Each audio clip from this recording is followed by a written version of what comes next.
20వ కృపా మహాసభలను ఏప్రిల్ 9, 10, 11, 12 తేదీలలో మీరు జరిగించనుద్దేశించారు. మీ బలమైన బాహువు చాపారు నాయన. కృతజ్ఞతలు తండ్రి.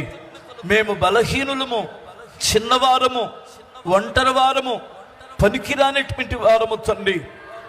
మీ నామ ఘనత కొరకు ఈ సభలు జరిగిస్తున్నారయ్యా. కృతజ్ఞతాస్తుతులు నాయన. ప్రభువా, 2 రాష్ట్రాల నలుమూలల నుండి లక్షల మంది ప్రజలను మీరు పిలవండి నాయన.